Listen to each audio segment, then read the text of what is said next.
ప్రధానమంత్రి మోదీ నివాసంలో కేంద్ర కేబినెట్ సమావేశం జరుగుతోంది. శాఖల కేటాయింపు లేకుండానే సమావేశం కొనసాగుతోంది. 100 రోజుల పాలన శాఖల కేటాయింపుపైన ప్రధానంగా చర్చ జరుగుతున్నట్టుగా సమాచారం. ఇదిలా ఉండగా కేబినెట్ పదవుల కేటాయింపులో అన్యాయం జరిగింది అంటూ ఏక్నాథ్ షిండే, అజిత్ పవార్ వర్గాల్లో అసంతృప్తి నెలకొన్నట్టుగా తెలుస్తోంది. స్వతంత్ర మంత్రి పదవిని కేటాయించడంతో అజిత్ పవార్ వర్గానికి చెందిన ప్రఫుల్ పటేల్ ప్రమాణ స్వీకారానికి సైతం దూరంగా ఉన్నారు. మరోవైపు 7 ఎంపీలు ఉంటే ఒకే సహాయక మంత్రి పదవి ఇచ్చారు అంటూ షిండే వర్గం సైతం అసంతృప్తితో ఉన్నట్టుగా సమాచారం.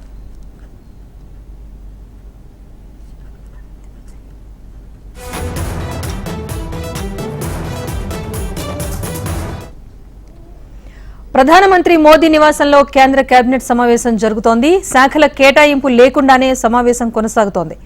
100 రోజుల ప్రణాళిక శాఖల కేటాయింపుపైన ప్రధానంగా చర్చ జరుగుతున్నట్టుగా సమాచారం. ఇదిలా ఉంటే కేబినెట్ పదవుల కేటాయింపులో అన్యాయం జరిగింది అంటూ ఏక్నాథ్ షిండే వర్గం అలాగే అజిత్ పవార్ వర్గాల్లో అసంతృప్తి నెలకొన్నట్టుగా తెలుస్తోంది. స్వతంత్ర మంత్రి పదవిని కేటాయించడంతో అజిత్ పవార్ వర్గానికి చెందిన ప్రఫుల్ పటేల్ ప్రమాణ స్వీకారానికి సైతం దూరంగా ఉన్నారు. మరోవైపు 7 ఎంపీలు ఉంటే ఒకే సహాయ మంత్రి పదవి ఇచ్చారు అంటూ షిండే వర్గం సైతం అసంతృప్తిగా ఉన్నట్టు సమాచారం. మొత్తానికి ప్రధాని మోదీ నివాసంలో జరుగుతున్న కేబినెట్ భేటీకి సంబంధించి అప్డేట్ ఢిల్లీ నుంచి మా ప్రతినిధి శిరీష్ అందిస్తారు. శిరీష్, చెప్పండి, సమావేశం ఇంకా కొనసాగుతోందా? కేబినెట్ పదవుల కేటాయింపులో అసంతృప్తి కూడా బయటపడుతున్నట్టుగా తెలుస్తోంది. డీటెయిల్స్ ఏంటి? ప్రస్తుతానికైతే ప్రధాని నివాసంలో ఈ సమావేశం ప్రారంభమై గంట సేపు కావస్తుంది. ఈ సమావేశం తర్వాత బ్రీఫింగ్ అనేది కూడా ఉండొచ్చు అని చెప్పేసి ఇప్పుడే ప్రధాని కార్యాలయం నుంచి సమాచారం కూడా అందుతోంది. కేబినెట్ భేటీ ముగిసిన తర్వాత ఈ కేబినెట్ భేటీలో చర్చించిన అంశాలపైన బ్రీఫింగ్ అనేది కూడా ఉంటుంది. ముఖ్యంగా 100 రోజుల ప్రణాళిక, అంటే కొత్తగా ప్రభుత్వం ఏర్పడిన తర్వాత ఈ 100 రోజుల లోపు చేపట్టాల్సిన ముఖ్యమైన కార్యక్రమాలతోటి ఒక ప్రణాళిక అనేది కూడా రూపొందించుకోవడం జరిగింది. ఆ ప్రణాళికపైనే ఈ సమావేశంలో చర్చ అనేది కూడా జరుగుతోంది. సో ముఖ్యంగా గ్రామీణ ప్రాంతాల్లో ఉన్న పేదలపైన ఈసారి ప్రత్యేకంగా దృష్టి సారించాలి. ఎందుకంటే బీజేపీకి దాదాపుగా చూపకపోవడం గతంలో గత 2 ప్రభుత్వాల హయాంలో, అంటే ముఖ్యంగా మోడీ 1.0లో కానీ 2.0లో కానీ ఎక్కువగా కూడా గ్రామీణ ప్రాంతాల్లోని పేదలు మోడీ పట్ల, మోడీకి సంబంధించిన విధానాల పట్ల, అదేవిధంగా దేశభక్తి సంబంధించిన విధానాల పట్ల, అదేవిధంగా దేశభక్తి, అదేవిధంగా ఇతరత్ర అంశాల పట్ల ప్రభావితమయ్యారు. కానీ ఈసారి కనుక చూసినట్లయితే అవేవి కూడా పనిచేయలేదు. ఈసారి చాలా వరకు కూడా వాళ్ళందరూ కాంగ్రెస్ పార్టీ, అదేవిధంగా ఇండియా కూటమి ప్రవేశపెట్టిన మేనిఫెస్టో పట్ల ఆకర్షితులయ్యారు. దాంతో బీజేపీ చాలా వరకు స్థానాలను కూడా కోల్పోవాల్సి వచ్చింది. ముఖ్యంగా దీని యొక్క ప్రభావం అనేది కూడా ఉత్తరప్రదేశ్లో కనిపించింది. సో ఈ నేపథ్యంలో గ్రామీణ ప్రాంతాల్లో ఉన్న పేదలపైన ప్రత్యేకంగా దృష్టి సారించడంతో పాటుగా కాంగ్రెస్ పార్టీ ముఖ్యంగా యూపీఏ 1 హయాంలో తెచ్చిన గ్రామీణ ఉపాధి హామీ పథకం ఏదైతే ఉందో అలాంటి పథకాన్ని తీసుకువచ్చి పేదలకు ఉపాధి కల్పించాలనేది కూడా కేంద్ర ప్రభుత్వం ఆలోచనగా కనపడుతుంది. దానికోసం ఈసారి నిధుల్ని కేటాయించే అవకాశం కూడా ఉంది. ముఖ్యంగా ఈ 100 రోజుల ప్రణాళికలో భాగంగా నిరుద్యోగ యువతకు సంబంధించి వాళ్ళలో ఉన్న నిరాశ నిస్పృహలను దూరం చేయడం, దేశంలో తయారీ రంగాన్ని ప్రోత్సహించడం, అంటే ముఖ్యంగా మ్యానుఫ్యాక్చరింగ్ సెక్టార్ను ప్రోత్సహించడం ద్వారా దిగుమతులను తగ్గించుకునే ప్రయత్నాన్ని కూడా ఈసారి చేయాలనేది కూడా ప్రధాన ఆలోచన. మ్యానుఫ్యాక్చరింగ్ సెక్టార్ని ప్రోత్సహించడం ద్వారా వేలాది ఉద్యోగాలు, లక్షలాది ఉద్యోగాలు అంటే కూడా ఉత్పన్నమవుతాయి. ముఖ్యంగా చైనా లాంటి చోట మ్యానుఫ్యాక్చరింగ్ సెక్టార్ అనేది కూడా చాలా వేగంగా ఉంది. చైనాకు సంబంధించిన జీడీపీలో కానీ, విదేశీ మారక ద్రవ్యం ఆర్జనలో కానీ దాని యొక్క పాత్ర అనేది కూడా ఎక్కువగా ఉంది. కాబట్టి అటువంటి సిచ్యువేషన్ ఇండియాలో క్రియేట్ చేసే విధంగా ఎలా చర్యలు తీసుకోవాలనే దానిపైన ప్రధానంగా చర్చిస్తారు. బహుశా ఈ కేబినెట్ సమావేశం ముగిసిన తర్వాత పోర్ట్ఫోలియోల కేటాయింపు పైన ఒక స్పష్టత అనేది కూడా వచ్చే అవకాశాలు ఉన్నాయి. రాజేశ్వరి, శిరీష్, ఇంకొకటి అంటే ఇప్పుడు పర్టికులర్ గా ఏక్నాథ్ షిండే విషయానికి వస్తే శివసేనలో చీలిక చేసి మరి త్యాగం చేసినా తనకు అంత గుర్తింపు రాలేదు అనే ఒక అసంతృప్తి, అలాగే ఎన్సీపీ అజిత్ పవార్ కానీ తమకు అన్యాయం జరుగుతోందనే ప్రస్తావన తీసుకొస్తున్నారు. అట్ ద సేమ్ టైం బడా నేతలంతా కూడా కీలక పదవులను ఆశిస్తున్నట్టుగా తెలుస్తోంది. సో అమంతా అక్కడ పోటీ కూడా పెరిగింది అన్న వార్తలు కూడా బయటకు వస్తున్నాయి. సో కేబినెట్ లో సంబంధించి పదవి కేటాయింపులకు సంబంధించి అసలు ఎలాంటి చర్చ నడుస్తోంది? సాధారణంగా చూసినట్లయితే 2014లో మోడీకి సంబంధించిన కేబినెట్ ఏర్పడిన తర్వాత శాఖల కేటాయింపుకు సంబంధించి దాదాపు 15 గంటల సమయం తీసుకున్నట్లుగా సమాచారం. అదేవిధంగా 2019లో శాఖల కేటాయింపుకు సంబంధించి 19 గంటల సమయం అనేది కూడా తీసుకున్నారు. ఇప్పుడు దాదాపు ఇంకొక గంట 15 నిమిషాల గంట అయితే దాదాపుగా 24 గంటలు అయిపోతుంది ఇప్పటివరకు ప్రమాణ స్వీకార కార్యక్రమం జరిగి.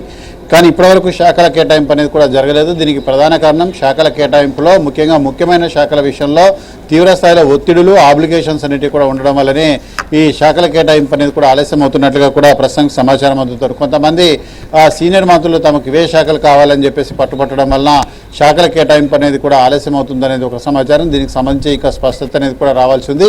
ఇక రెండోది కనుక చూసినట్లయితే ముఖ్యంగా మహారాష్ట్ర పాలిటిక్స్లో కనుక చూసినట్లయితే ఏక్నాథ్ షిండే వర్గం, అజిత్ పవార్ వర్గం రెండు తమ మాతృ సంస్థల నుంచి విడిపోయి బీజేపీకి మద్దతు ఇవ్వడం జరిగింది. అక్కడ ప్రభుత్వాన్ని కూడా ఏర్పాటు చేశారు. కానీ అజిత్ పవార్ వర్గం ఇటీవల జరిగిన ఎన్నికల్లో ఒకే ఒక స్థానంలో విజయం సాధించడం జరిగింది. ఇక ఏక్నాథ్ షిండేకి సంబంధించిన వర్గం అనుకున్నంత స్థాయిలో ప్రభావాన్ని చూపించలేకపోయింది. సో ఈ నేపథ్యంలో పొమ్మనలేక పొగబెట్టినట్టు ఆ రెండు పార్టీలకు కూడా శాఖల కేటాయింపులో ప్రాధాన్యతను తగ్గిస్తున్నారన్న ప్రచారం అనేది కూడా జరుగుతోంది. దీంతో తమకు కేటాయించిన శాఖల పట్ల అంటే కేటాయించిన మంత్రివర్గ అభ్యర్థుల పట్ల ఇద్దరు కూడా అసంతృప్తిగా ఉన్నారు. ముఖ్యంగా అయితే ఎన్సీపీ అజిత్ పవార్ వర్గం అయితే అజిత్ పవార్ వర్గానికి సంబంధించిన ప్రఫుల్ పటేల్ అయితే తాను ప్రమాణ స్వీకారం చేయడానికి నిరాకరించారు. ఎందుకంటే తను గతంలో క్యాబినెట్ మంత్రిగా పనిచేశాను, ఇప్పుడు స్వతంత్ర మంత్రిగా, ఇండిపెండెంట్ మంత్రిగా తను పనిచేయలేను అని చెప్పేసి కూడా ఆయన నిరాసక్తతను వ్యక్తం చేస్తూ క్యాబినెట్ ప్రమాణ స్వీకారానికి దూరంగా ఉండడం జరిగింది. సో ఇటు ఏక్నాథ్ షిండే వర్గం కూడా తమ అసంతృప్తిని వ్యక్తం చేసింది. ఇక ముఖ్యంగా జేడీయూ కుమారస్వామి అయితే తన వ్యవసాయ శాఖ కావాలని కోరుతున్నారు. కానీ ఇప్పటివరకు ఆ శాఖ ఇచ్చే విషయంపైన ఎటువంటి హామీ అనేది కూడా లేదు. సో ఇలాంటి అసంతృప్తులన్నీ కూడా ఉన్న పరిస్థితుల నేపథ్యంలో మంత్రి పదవుల కేటాయింపు అనేది కూడా, మంత్రిత్వ శాఖల కేటాయింపు అనేది కూడా మరికొంత ఆలస్యమయ్యే అవకాశం ఉన్నట్లుగా కూడా సమాచారం. సో కేబినెట్ సమావేశం ముగిసిన తర్వాత అయినా వస్తుందా లేకపోతే రేపటి వరకు వేచి చూడాలనేది కూడా చూడాల్సి ఉంది. శిరీష్, అయితే ఇక పాలన విషయానికి వస్తే గతంలో మనం చూసాం 370 రద్దు గానీ, ట్రిపుల్ తలాక్ గానీ, అయోధ్య లాంటి కీలక విషయాలు. సో ఇప్పుడు 100 రోజుల ప్రణాళికలో భాగంగా ఈసారి మూడోసారి పాలనలో భాగంగా ఏ అంశాలపైన ప్రధానంగా దృష్టి సారించబోతున్నారు? దానికి సంబంధించి ఏమైనా, ఎందుకంటే ఇంకా పెండింగ్ లో యూసీసీ లాంటి కీలక అంశాలు ఉన్న నేపథ్యంలో. అయితే ప్రస్తుతానికైతే అలాంటి వివాదాస్పద అంశాల దృష్టికి పోదలుచుకోలేదు. ఎందుకంటే ఇటీవల జరిపిన రామమందిర నిర్మాణం అనేది బీజేపీకి పెద్ద ఎత్తున లబ్ధి చేకూర్చలేదు. ఎందుకంటే కొన్ని ప్రాంతాల్లో దాని యొక్క ప్రభావం అనేది కూడా ఉంది, కానీ మిగిలిన ప్రాంతాల్లో దాని యొక్క ప్రభావం అనేది కూడా లేకపోవడం వలన కొంత ఇబ్బంది పడ్డ కొంత బీజేపీ ఓట్లను కూడా ముఖ్యంగా రామ మందిర నిర్మాణం జరిగిన ఉత్తరప్రదేశ్లోనే దాని యొక్క ప్రభావం అనేది పెద్దగా లేదు. గతంలో కంటే ఎక్కువ సీట్లను కూడా కోల్పోవాల్సిన పరిస్థితి ఏర్పడింది. అయితే ఈ నేపథ్యంలో వీటికంటే ప్రజలకు నేరుగా ఆర్థికంగా ఉపయోగపడేటివి, జీవనోపాధిని కలిగించేవి, వాళ్లకు కొంత జీవనభృతిని కల్పించడంతో పాటుగా ఆర్థికంగా 4 డబ్బులు సంపాదించుకునే విధంగా కానీ, లేకపోతే వాళ్ళ ఆర్థిక స్థితిని మెరుగుపరుచుకునే విధంగా ఎవరైతే ఉంటే అటువైపు మొగ్గు చూపే అవకాశాలు ఉన్నాయి. గతంలో మొన్న ప్రవేశపెట్టిన కాంగ్రెస్ మేనిఫెస్టో పట్ల కొంత ఆకర్షితులయ్యారు. కానీ బీజేపీ సంబంధించిన మేనిఫెస్టో పట్ల చాలామంది కూడా పెదవి విరచడం కూడా జరిగింది. సో ఈ నేపథ్యంలో ఇలాంటి అంశాలన్నింటినీ కూడా అడ్రస్ చేస్తూ 100 రోజుల ప్రణాళిక అనేది కూడా రూపొందించబోతున్నట్లుగా కూడా తెలుస్తుంది. సో ఈ 100 రోజుల ప్రణాళిక అనేది ప్రజల్ని ఆకట్టుకుంటుందా, పేద నిరుద్యోగ వర్గాలను ఆకట్టుకుంటుందా, మధ్యతరగతి వర్గాలను ఆకట్టుకుంటుందా అనేది కూడా చూడాల్సి ఉంది. దాంతోపాటుగా అవి మరి ఆ 100 రోజుల ప్రణాళిక అనేది ఎంతవరకు విజయవంతం అవుతుంది అనేది కూడా చూడాల్సిన అంశం.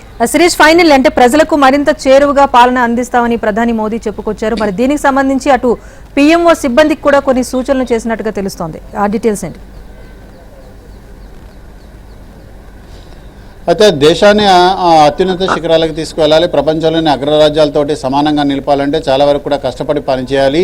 ముఖ్యమైన పనుల విషయంలో కానీ, ప్రాజెక్టులకు సంబంధించిన క్లియరెన్స్ల విషయంలో కానీ, విదేశీ పట్టుబడులకు అనుమతులు ఇచ్చే విషయంలో కానీ ఆలస్యాన్ని కూడా పాటించవద్దు. దాదాపు సాధ్యమైనంత త్వరగా క్లియరెన్స్ అనేది కూడా ఇవ్వడంతో పాటుగా రెట్టించిన ఉత్సాహంతో కష్టపడి పనిచేయాలి. కష్టపడి పనిచేయడమే ఒకటి కాదు, అది ప్రజలలో ఏ విధంగా మన్నను పొందే విధంగా ఉంటుందనేది దాన్ని ఉద్దేశించి పనిచేయాల్సిన అవసరం అనేది కూడా ఉంటుంది. ఎందుకంటే దేశంలో ప్రస్తుతం ఏ పరిణామం అనేది కూడా జరిగినప్పటికీ కూడా ప్రతి మంత్రిత్వ శాఖ యొక్క ప్రభావం అనేది కూడా ప్రధాని కార్యాలయం పైన, ప్రధానిపైన పడుతుంది.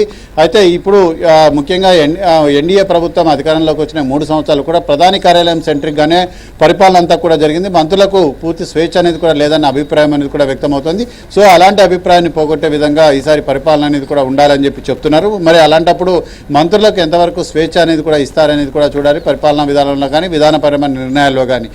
అయితే గతంలో యూపీఏ 1, యూపీఏ 2లో అనేక స్కామ్స్ అనేటివి కూడా చోటు చేసుకున్నాయి. మంత్రులకు ఫ్రీ హ్యాండ్ ఇవ్వడం వల్ల అటువంటి స్కామ్స్ అనేటివి కూడా చోటు చేసుకోకుండా ఉండేందుకు కొంత కట్టడిని పాటించడం కూడా జరిగింది. అయితే అలాంటి కంట్రోల్ అనేది ప్రభుత్వానికి మంచి పేరు తేపోగా కొంత చెడ్డ పేరును తెచ్చే విధంగా ఉంది. ఆలస్యం కావడంతో పాటుగా చాలా అంశాలన్నింటినీ కూడా ప్రభుత్వానికి ఇబ్బందికరంగా మారాయి. సో ఈ నేపథ్యంలో వీటన్నిటిని కూడా పరిగణలోకి తీసుకొని ఈసారి పరిపాలన సాగించే అవకాశాలు ఉంటాయి. Rajeshwari, right. Thank you Shirish for the update.